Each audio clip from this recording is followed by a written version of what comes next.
Hey friends, thanks for joining me for today's video. Let me know if you're like me and as soon as like the Labor Day weekend hits, your mind is already full on into fall season and therefore into the whole holiday season altogether. This transition period between late summer and early fall is probably my favorite. We start to get that crisp, cool, like a clean, fresh, refreshing feeling in the morning air. Our temps here have probably dipped down maybe into like the 50s in the evening, just enough to have a little bit of like cool crispness in the air as you step out with your coffee in the morning. The days are still warm and then the evenings start to cool down. And I really quite like it. Today it's cooler. It's like in the lower 70s, maybe even upper 60s. So there's a slight bit of that crisp fall air that's starting to creep over the land. And I just love it. So this is my favorite time of year altogether. And I have a bunch of fantastic fall videos that I have curated for you actually over the summer. Like I started putting my fall video list together back in late June, early July, because I was so excited for this season to hit. So today's video is going to focus on fragrances that are great for this transition period, particularly as, if you're a teacher, you go back into the classroom setting, or those of you that work in office settings anywhere, want to think about fragrances that feel a little bit attached to the fall season. There's something about them that maybe sits in fall, like one foot is in fall, and maybe another foot is in some other sort of casual late summer category. So I think about these as like transition scents, and they're softer, they're inoffensive, easy to wear in multiple different kinds of environments, and they smell dang good too. So let's be clear that fall isn't officially on. Even though Labor Day has passed by the time this video posted, the fall equinox, the autumn equinox, is not until Monday, September 22nd at 2:19 p.m. Eastern Time. So mark your calendar so that we can rejoice that fall is here. When the day comes, is what I'm saying. But in the meantime, we're going to pretend and enjoy some of these fragrances. So just know as the videos progress this fall, they will get more intense in terms of the kinds of fragrances that I'm sharing with you to consider for your fragrance wardrobe. But today we're going to stay on the light inoffensive side with some touches of fall. Let's get into it. So I want to start off with perhaps the least offensive, the lightest, most polite of the ones that I'm going to share with you today, and somewhat of a hidden gem that I discovered probably, I want to say it was like late spring into early summer, somewhere in there, and I'm excited to wear this. It is Lumiere Blanche from Olfactive So Studio. this fragrance, You can't really do like a fall video without having some sort of spicy fragrances in there. I mean, you could, but it's kind of like blasphemous or something, not to include some spicy scents. And so this one is like the softest of spicy scents. The backdrop of this fragrance is sandalwood, cashmere, and a very soft musk. And then the foreground has those typical sort of fall spices. So here it's cardamom and star anise. This also has an almond note. The fragrance is described by the house as having both cold spices and a comforting, cocooning, milky mildness. And I love the word mildness. This is a very mild, polite, well mannered, quiet in the background kind of perfume. You would wear this if you were in a setting where you knew perhaps you didn't want other people to notice your scent, or people are sensitive to scents, or you just weren't sure. But you wanted something sort of close and intimate for your own sniffing pleasure, so to speak. This is an under the sweater type of fragrance with that sort of, it's both a cool and a warm spiciness to it. I love that sort of in terms of thinking about a painting that the house has described this as being a whitewashed scent. So that brings up really interesting landscapes in my mind. I can think of like a cool gray seaside type of atmosphere. I can imagine sitting by a window, being really sort of contemplative in maybe your poet phase with a cup of coffee, and this sort of slight spiciness is wafting up to your nose along with this kind of cocooning feature of this fragrance. I can imagine the scent wafting up to you if you're in a city atmosphere and you've got a sweater on that has a big collar, but just enough of the collar is open here, like a cowl neck, where the scent is sort of wafting up just to you or someone that comes in very close to you. So you need to enjoy sort of like a woody, like a sandalwoody type of, and it's a sort of a dry sandalwood fragrance. As the backdrop, it has a little bit of a cashmere feel and it has those sort of soft, subtle spices spices on top, and like a cool milkiness is how you might describe this fragrance.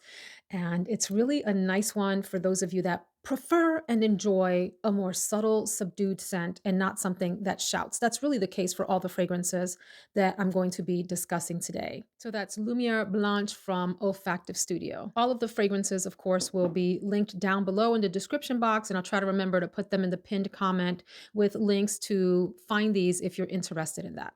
So maybe just a touch more noticeable on someone than Lumiere Blanche, which is very, very close to the skin, very intimate scent bubble, is one from Escentric Molecules that maybe doesn't get the hype that it deserves because people think about Molecule 01 as the sort of flagship fragrance of the house. This is Molecule 02. This is mostly just ambroxan. So the way to remember what ambroxan smells like if you see it in fragrances and you're not sure is to think about the root of it, AMBR, and that is amber, like associated with amber, meaning that it has a bit of a warmer, it can also, it can show up a lot of different ways, but a warmer nature to it, and often can be also musky and maybe like a warm woodiness as well. But that sort of warm amber aspect is what ambroxan is intended to bring to a fragrance.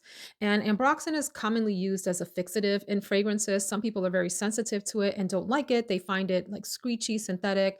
I happen to really, really enjoy fragrances with ambroxan in them. I don't have any sort of negative reactions to the note. And I appreciate that ambroxan helps fragrances last longer. Like it's often a base note, particularly in more modern perfumery. So the nice thing about these eccentric molecule fragrances is they do this number where they blend in with your skin chemistry as your skin warms up. They do this sort of peekaboo effect for you. Well, for some people, where you might smell it in a certain part of the day and not the other. And then later on, you smell it again. Although others around you will be able to detect the scent pretty easily. This one does tend to be on the softer side, just like the O1 does. It's a little bit warmer, whereas Molecule O1 has that more sort of pencil shaving, woody, musky bit. This one, because it's ambroxan, is a little bit on the warmer side. This can also be a nice layering fragrance. If you have a fragrance that doesn't last long, maybe test them side by side on a piece of fabric first and see if you like the way the scents play together, and consider layering this with something that maybe is a little bit lighter. So from today's lineup, one that comes to mind that I think might layer beautifully with this, that I'll talk about later, will be like Amber Vanilla from the Seven Virtues. I bet these would play quite nicely together. The warmth of both of these would be fantastic together. And this isn't a fragrance, Amber Vanilla, that, lasts very long. And so anyway, this can easily be worn on its own if you just want to smell like your skin, but better with a warmer, slightly musky type of skin scent, like out of the shower, freshness, but in a warm direction. Easy-going scent that is fabulous for office environments or anytime you don't want your scent to be the star of the show, but you want to smell warm and inviting. Molecule O2. So let's go on and talk about the Seven Virtues Amber Vanilla next, since I mentioned it. This fragrance primarily for me smells woody, like sandalwoody. So it's called Amber Vanilla. There is ambroxan in the fragrance, vanilla, isoe super, which is that sort of almost like a pencil shaving kind of smell. In fact, Molecule 01 from Escentric Molecules is mostly isoe super. This one has pink pepper. It reminds me a little bit of Vanilla Haze from Fugazi, if you've tried that one, which has that same kind of warm, subtly dry, woody vibe with that pepperiness to it, which gives it a little bit of like a spicy kick. As this dries down and warms up on your body, it just feels super cozy with that little hint of like peppery spice. It's warm, it's woody, it's slightly musky. It's softened up by the vanilla in the fragrance. Some people pick up the florals in here. I mean, you see there's a carnation on the sticker here. I think this should be like a woody sticker because that's what I pick up the most, like a soft, cozy, warm, slightly spicy woodiness. And another sort of warm, easygoing sweater weather fragrance, cozy, contemplative, another one that you could wear by the window as you're writing poetry or writing in your journal with your cup of coffee or your cup of tea or some other warm beverage, contemplating life, looking out the window as the leaves fall off the tree. Very easygoing scent and rather inexpensive in comparison to today's market of fragrance prices that have gone through the roof, through the stratosphere. This one tends to be a little bit more affordable. A newer release that is exclusive to Ulta from Ellis Brooklyn. This is Vanilla Salt. Look at the beautiful bottle, this sort of creamy, frosty look. And the juice inside has this like banana yellow, maybe not banana, maybe it's like a creamy yellow, buttery yellow, like a watered down butter. Is that a thing? Kind of look in there. Very pretty color scheme for this fragrance. I bought this on a whim blindly this summer, wore it this summer, fell in love with this. It's like this whipped, airy, almost ozonic vanilla fragrance. It has a little bit of saltiness to it. It's got some very light, delightful combo yellow white florals. Although I mentioned that it's like whipped vanilla, it also has this kind of creamy nature to it if those two things can exist side by side. Because when you think about whipped, you imagine a lot of air in something. Like it's fluffy, it's whipped, it's high in the atmosphere. And when you think of creamy, you think of thicker and dense. So those two things kind of live side by side in this fragrance. Very pretty vanilla. You do have to like a little bit of a salty vanilla. And I know that's weird. When I first heard people talking about salty this or that fragrances, when I started my channel a while back, and I have been wearing fragrance for my entire life since I was a little girl, I was like, what do people mean by salty? And I still have a hard time describing it, but I guess it's a way of thinking about, like, the opposite of sweet, maybe? It's a super, super difficult thing to sort of capture in words, but if you think about how you can smell salt in the air oceanside, this doesn't smell ocean-esque whatsoever, but you can detect salt in the air. Imagine that same type of scent experience inside of a whipped vanilla that might give you a sense of what this is like. Very feminine, though, and just there's a prettiness to this that I really appreciate, a subtleness, a subtlety to this. Also another very polite fragrance, and at least the time that I've worn it fully, and I've tested here and there, but worn fully, this was like a half day experience. I'm hoping it'll strengthen over time, but very, very pretty. And it gives you, as a scent experience, what this bottle looks like, which I really appreciate in this transition period. So that is Vanilla Salt 1, 2, check out if you don't mind the longevity thing. I know there's some people that are sort of hung up on longevity, and if it doesn't last, through the nighttime, they're not interested. And that's fine. That's a personal preference. For me, if I get a half a day out of a fragrance, I'm satisfied. And so this falls into that category. So many of the Phlur fragrances that were released maybe a year, 2 years ago or so, I get my timelines mixed up, could go in this category. But let me give a shout out to this one, Missing Person. And there's a story behind this, and I have forgotten, but I think it's along the lines of you're actually missing the person and the way that they maybe smell and feel in a hug. And so that's where the name here comes from. This has such a nostalgic feel for me. So, first of all, it's in this category because it is another sort of subtle, your skin but better, lightly projecting scent. This is not a room filler. This is like an intimate scent bubble, but it reminds me so very much of hugging someone, particularly women that were maybe a little bit on the older side and wore more mature fragrances. But it was like the end of the fragrance cycle for them. Like much of the top notes and the middle notes had kind of dissipated, and you might be left with the base notes on them. So, this fragrance is mostly this soft, very gentle woodiness, and primarily like a warm musk with soft, warm florals sort of in the far surround as part of like the distance of the fragrance, like the depth and the what am I trying to say? The very edges of the fragrance have a warm floral. But front and center is this warm, very cozy, very enveloping, very inviting and comforting. It's like for me, this is getting into someone's hug, a warm hug on a fall day. You know those ladies that just have a big bosom? And it's like they swallow you up into their hug. Like you're cozying up into very soft, inviting pillows for a nap or something like that in their hug. This reminds me of that. It's like what's left on the skin of a woman that wore a very sophisticated fragrance, where you're just left with the sort of end experience of it. It's been a long day, and you can smell that musky end to the fragrance. And it's so comforting that way. I hope that that sounds appealing to you. I know for some of you, maybe that was a weird description, but that is what comes to mind. I love the name Missing Person. And I finally, became a fan of these adorable little Phlur bottles. Even though when I first saw them online, when they switched to this packaging, I was like, oh no, Phlur, I'm going to miss the white square architectural bottles. If you remember, they looked like the Guggenheim Museum before. So these are really nice and neat to hold. Of course, I could have put vanilla skin in this. I could have put somebody wood here. and several others from the line that are also absolutely worth checking out. Father Figure, all of those are fantastic fragrances. This one I chose for this category because of that hug in a bottle, subtle, soft, easygoing nature for this transition period. This next fragrance is so hard to describe because when you look at the notes and you look at the description, they just don't match up for me to what I get. And it's one that was polarizing when it was released. So this is from Atelier d'Azur and it is Blue Madeleine in this gorgeous ombre effect bottle. And it's got the gold flecks in it. I've mentioned I'm not a huge fan of the gold flecks, but some people really love that feature of it. The fragrance here is supposed to be this woody tea experience with milky aspects and is supposed to evoke having Madeleine cookies, right?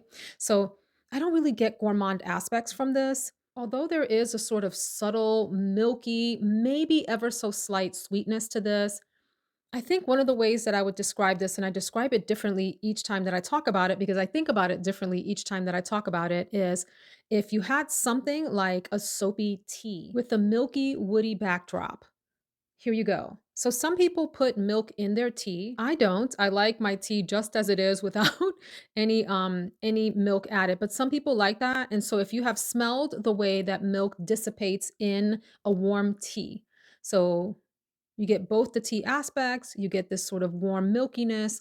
Imagine also that someone has washed their hands nearby with a bar of soap, and a little bit of that is making its way into the scent experience as you're drinking that tea with milk. And perhaps there's a gentle, woody fragrance somewhere in the air as well. The combination of those scents is sort of what this experience is like. Do not think that this is a gourmand experience. I don't feel like it is at all, despite the way that this was maybe advertised. I do find it to be warm, inviting. There's a prettiness to this, and again, another sort of subtle, nuanced type of fragrance. Inoffensive, easy to wear, lighter wearing on the skin. So think milky tea, a touch of soap, and some woodiness in the background, and a hint of sweetness somewhere in there. That is Blue Madeleine for me. Beautiful bottle, interesting wearing experience and one to test out if you haven't tried it and you don't have adventurous taste because it might not be what you're expecting. So, one of the more typical profiles for fall is a fragrance that has what are, I consider to be fall kitchen spices, things that you would use to bake fall treats. Nutmeg, cinnamon, cardamom, maybe clove, star anise, any of those kinds of spices that you might use in baked goods, desserts, or whatever that represent the fall. And so the next fragrance is kind of quintessentially in that direction, but in a subtle, very wearable, easygoing way. This isn't one of the louder, like angel share types of fragrances for fall. So if you wanted a diminutive version of that, like a very scaled back, edited down to the essential components of something like that without being loud and overbearing, you might want to check out something like this, which is Ambre Beige. And this is from Conde Parfum. Ooh, this is so delightful. It reminds me a lot of, so if you think about this color, this beigey color on the bottle, and you think about angel share as maybe being like the color of this chair, like an orangey, spicy, more fiery version of a fall fragrance. This is this color version of a fall fragrance, really subdued, laid back, easygoing, down to core essential ingredients, which here it's cinnamon, there's vanilla, rum, hold on. Amber, let's see, there's even a little orange and benzoin, which is like a resin. This is super subtle. It is like when you have baked some fall bread, for example, and you're just getting the lightest wafts of that maybe over in the next room to let you know that the bread is ready. It's not super loud or anything. Another one that is easy to wear under your scrubs, under your sweater, in the classroom so that you're not offending anyone, but you definitely have a fall vibe from that cinnamony, spicy nature of this. For me, this is primarily a very subdued cinnamon, slightly feminine fragrance from a warm vanilla background to this. So again, think super subtle, not overwhelming, very tiny scent bubble and warm. There's something like bready and slightly fall spicy about this in the most subtle of ways, like a waft on the wind versus a smack in the face with all of the typical sort of fall profiles that, might show up in our fall recommendations and wardrobes. Have gone on and on and on till the break of dawn about this next fragrance, so I'll say very little. And that is from Xerjoff, Shunkoin, one of my all-time favorites, not just from Xerjoff, but that I've tried at all. This is like warm, cozy spa heaven in a bottle, and I always describe it as a spa, not that has the aromatic types of oils in the air, but perhaps more comforting oils in the air. So, what I get from this is a subtle vanilla, a very delicate, sort of creamy background, desserty coconut, a very subtle tea note, perhaps some sandalwood. It's creamy and dreamy, pillowy dreams. Pillowy dreams. The fragrance for me is so plush and round in the most subtle way. It's cozy, comfort, cocooning, goodness in a bottle. The scent here smells how this bottle looks with more creamy texture to it. So if you can imagine if this color and frostiness had a scent and had a creamy base to it. Here you go in Shunkoin. Very feminine to me, although it could easily be a unisex scent. I would love to smell this on my husband, for example. I think it would be super comforting, but just so creamy, nearly delectable, comforting vanilla coconut combination. I just adore this so much. Pretty decently lasting too, maybe not an all day scent, but close to maybe a work day's worth, and it stays closer to the body and will not offend at all. Then along the same lines is one that is maybe like similar in vibe to Shunkoin, and that is Luban from Widian, another one that I have raved on and on about. This is such a luxurious combination of vanilla and amber. Those are the primary players, and in the most subtle, restrained way. Another very creamy, luxurious, nearly oily in terms of like texture type of scent, the way that it sits on your skin. Now, there's a cacophony of notes in here that I don't particularly pick up, and it's what attracted me to the fragrance when I first saw it. I forget where I purchased this from, but on whatever website. And the notes, interestingly enough, include strawberry, bergamot, gardenia, rose, sandalwood, oud, tonka bean, white musk, all of these different notes. And mostly what I pick up is this very luxurious, thin vanilla mixed with a very soft, super polite amber. So it's warm and cozy. And maybe there are some florals in the very far background as like a super supporting background player, like a wingman shouting from the edge of the stage. Vanilla and amber, you go, do your thing. We're here rooting for you, but in the far background. And perhaps a little tinge of spiciness, but primarily this very luxurious vanilla amber combination in an artistic perfume form. And it's gorgeous. And I mean, look at this beautiful bottle as well. Very pricey fragrance, worth it to me because I feel like it's a super high quality scent experience. When you talk about living a soft life, when you talk about quiet luxury and what the outfits for quiet luxury look like in social media. This is perhaps the scent version of quiet luxury. It doesn't scream, it's not loud, it isn't overbearing, it doesn't announce its presence, it doesn't even need to be noticed. It is noticed, but it's on your skin and it's quiet and it sits very happily in its quiet luxury state. Speaking of very pricey fragrances, this one is supremely beautiful, particularly if you enjoy rice notes in fragrances. So think about the way that rice smells nearly like milky in the air as it's cooking, rather starchy, comforting, right? And so, listen, I love the smell of rice. We won't get into all of that, but let me get into it. Sometimes we make jasmine rice or basmati rice, and then we have chicken that we cook with this korma sauce, like an Indian dish. And the combination of those 2 together are like it's just like an exquisite and simple meal that I adore. All of that to say that I love the smell of rice in the rice cooker. We put cloves and cardamom and a little seed that I'm forgetting the name of in our rice cooker when we make our rice, and it's just the most amazing, delicate, aromatic scent in the air. But that's not what we're here to talk about. This fragrance, though, reminds me of the smell of the rice cooking in the rice cooker. Another super expensive one, and so I'm gonna try to link a version that maybe isn't as pricey because I don't think that it's worth the full price, and I'll explain why, but it is worth a reduced price. This is from Affinescence, and it is Santal Basmati, which is exactly what the name says. This is sandalwood, a basmati rice accord. It's got some iris and a little bit of like milky creaminess to it. Another really delicate fragrance that is light wearing, sort of wispy, ethereal even, and very sort of nostalgic as a scent. The iris is in the background for me. The primary players are the sandalwood, this kind of milkiness, and the rice itself. and it is a beautiful, very, very dreamy, dreamy scent. However, it isn't the longest lasting fragrance. You may get a half a day's wear out of this. Some people just get an hour before it fades, and this can be a super pricey fragrance. So again, I will try to find you a discounted version of this, and it's worth it at that if you are a sandalwood and rice scent, if you lover, if you like that kind of scent profile, if you find it comforting and cozy, and reminiscent of a good meal cooking in the distance while you're sitting over there waiting in the family room in your like iris woody perfume, just smelling fabulous. But the rice is cooking in the distance and your mouth is watering and you're ready to eat. Really beautiful, ethereal, subtle scent. One of the best combos that I have smelled in the, like, sandalwood rice direction. Really beautiful and has gotten much better, like, richer with time.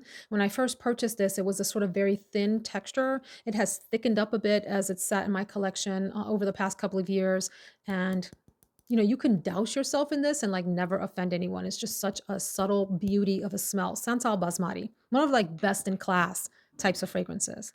Speaking of Iris, a fragrance that came out, I think around the holiday season, because I feel like I purchased it from Sephora as they were doing sales for like the holiday season in 2024.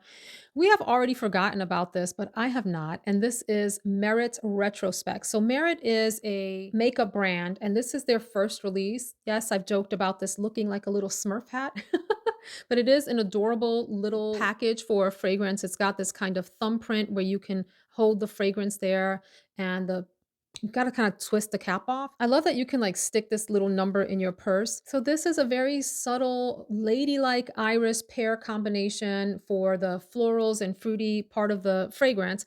And then the base of this is this musky ambrette and orris feature. And so, orris is the root of the iris plant. So it's got a little bit of that iris tone to it, but not necessarily heavily in the floral direction. It's actually more like a dense powderiness. There are other notes in here, other florals, and there's a touch of aldehyde as well. But primarily, this is a very soft, easygoing, almost like a creamy, irisy pear fragrance with a musky base. It plays so nicely on the skin, like a second skin. If you have tried 22 Orris by Letta, it's got a little bit of that vibe, but leans heavier in the musk and orris direction.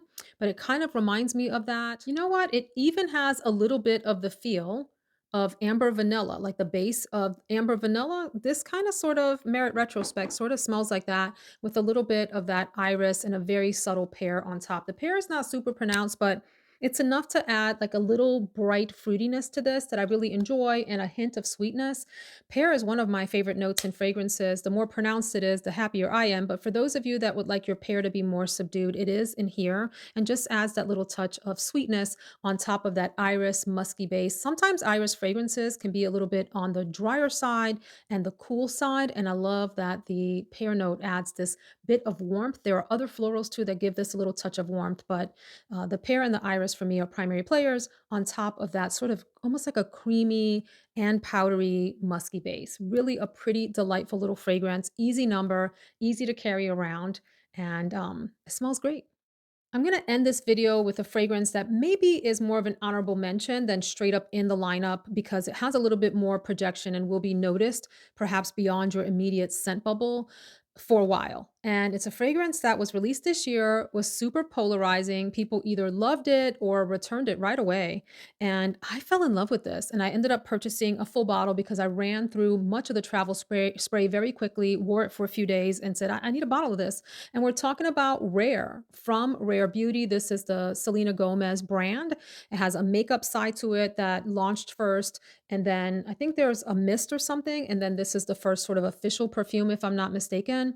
And so the idea of the brand aesthetic is that these are designed to be accessible friendly for people that maybe have mobility or grip challenges because of physical limitations. And so the bottle is short and squat. You see, it's very easy to hold in hand versus a bottle like Santal Basmati, where it's bigger, you have to do all of this craziness to like put your finger on and try to depress it. Here, you can use the force of all of your fingers if needed to spray it on, if you care about this stuff. I thought that this was really cool. So let me talk about this just a little bit longer. I saw a reel of a woman who is I think she's either legally blind or completely, without sight. I'm not entirely sure. But she was in Sephora and she was testing this out for accessibility. And she pointed out some things that I thought were really interesting to note. For example, the notch here on the back would indicate to someone who maybe can't see that this is the back of the fragrance and that the nozzle is in the front. So they're not accidentally spraying in the wrong direction if you have sight restrictions. And then the bottle itself has a lock and unlock feature for similar reasons, right? If you needed to carry this around or didn't want children to be able to, depress this and spray this easily or something like that, you can lock it or you carry it in your purse and don't want it like accidentally spraying out in your purse because you pressed your purse too hard or something. And then there's the unlock feature. So it's very easy to hold. But the scent itself, because that's really what we're here to talk about, this is such a pretty scent. The main critique of this fragrance is, oh my God, it feels like a dupe of Burberry Goddess, without the lavender. Yes and no. I mean, there are some similarities, but that doesn't mean that this fragrance is intended to be a dupe of Burberry Goddess. I will say this, with literally thousands of fragrance releases on the market, it's kind of shocking if a fragrance doesn't actually remind you of something else, right? Like for something to be a completely unique and new release is kind of a hard thing for a perfumer to do with a formula. So I'm not bothered by the fact that this smells like Burberry Goddess. I think there are some similarities that are distinct. And then there are ways that this is unique and different. I feel like, well, let me tell you what it smells like. It smells a little bit floral. It smells vanillic. And it's got this beautiful ginger and sandalwood that stand out to me. So think woody, vanillic, that little spicy, gingery note. And then there's this sort of je ne sais quoi about this fragrance that I think is just fabulous. It's like this floral, warm goodness to it that is very intoxicating and comforting to me and beautiful for early fall into late fall and maybe even winter. This is a super cozy fragrance. I find it highly feminine. I find it alluring. I find it inviting, not too grown up that young ladies couldn't pull this off and smell absolutely beautiful and innocent, but also has a little bit of edginess if you are on the more mature side and on a date night and wanted to wear it because it's also maybe can pull off sexy as well. So it's sort of versatile in that way. I do enjoy that this projects just enough so that people that are close to you in the room can smell it as well. I've worn this a few times and gotten compliments on it from family members. It's cozy, it's inviting. It's got this sort of sweet feminine energy to it and also has this allure that can translate well into date night if needed. So it's all of those things. I find this very versatile and very, very wearable for office as well, particularly if you don't have people around you that are like sensitive to the slightest smell, because this is a little bit noticeable.